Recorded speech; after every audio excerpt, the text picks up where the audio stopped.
We grow up hearing that buying a home is the ultimate financial victory.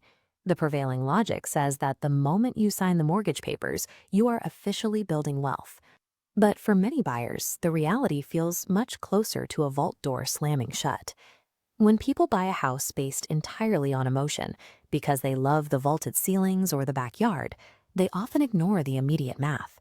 They unknowingly sign up for an anvil of recurring, non-negotiable bills that quietly drain their bank accounts month after month. The expectation is that owning property brings financial freedom. The reality, when a purchase is made without a strict financial plan, is that the buyer becomes trapped by a structure that dictates what they can and cannot afford to do with the rest of their lives. Wood, brick, and drywall have no inherent financial alignment. A house does not care if it makes you rich or if it drives you into bankruptcy. Whether it functions as a tool that builds wealth or a trap that consumes it depends entirely on the math behind the purchase. An asset is a choice expander that creates leverage. A liability is a choice limiter that constantly extracts capital.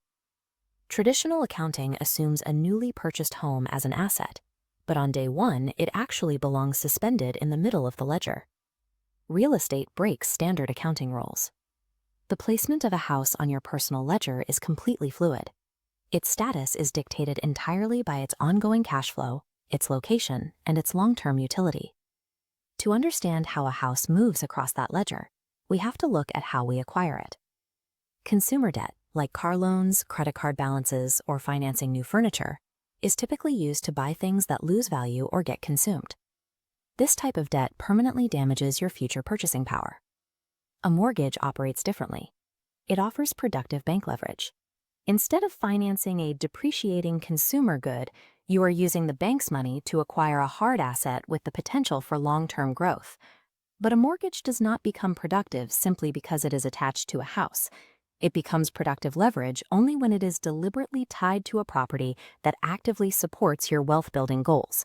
If the property depreciates, requires constant repair, or lacks demand, the mortgage acts like massive consumer debt. For the leverage to be productive, the underlying property must be engineered to outpace the heavy cost of borrowing that money in the first place. From a strict cash flow perspective, day one of homeownership is not a financial victory. It is the beginning of a massive financial obligation. This cash flow waterfall chart demonstrates reality. Your base mortgage payment is compounded by continuous holding costs. Property taxes, insurance, and maintenance extract capital. Requiring constant cash outflow, your residence firmly drops into the liability category. Accepting your house as an initial liability is not a failure of financial planning. It is simply the mathematical baseline.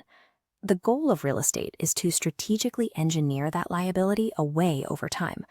Flipping a house from a cash-draining liability into a productive wealth-building tool requires a specific set of strategic criteria.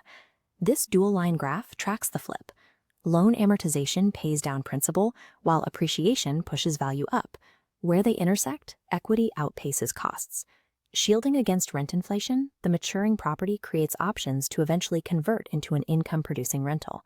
When it is time to exit, strong properties can unlock advanced tax advantages, like Section 121 exclusions, allowing sellers to capture hundreds of thousands of dollars in capital gains completely tax-free. A home officially earns its place in the asset column only when these stacked financial mechanics activate and generate tangible options for your future. If those mechanics are ignored in favor of aesthetics, the math becomes brutal.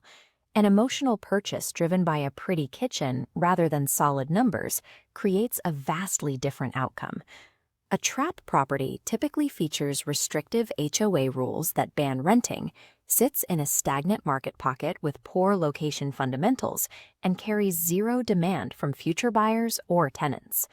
This split-screen visual matrix highlights the danger of over-customizing. Buying a highly stylized home in a weak area locks you into high ownership costs while destroying your resale value. You own the property, but the property limits your choices. A beautiful house lacking a viable exit strategy is just an expensive prison. It restricts your financial mobility, keeping you trapped in the liability column. Before you enter the market, you must assign a specific job to the house you want to buy. You need to know if its primary function will be future resale value, generating rental income, or providing step-up equity for your next move. A mortgage becomes good debt under one strict condition: the location, the purchase price, the loan structure, and your personal financial plan must operate in total unison. True financial security in real estate isn't found at the closing table. It is achieved only when you have mapped out your exit strategy, long before the house hunt even begins.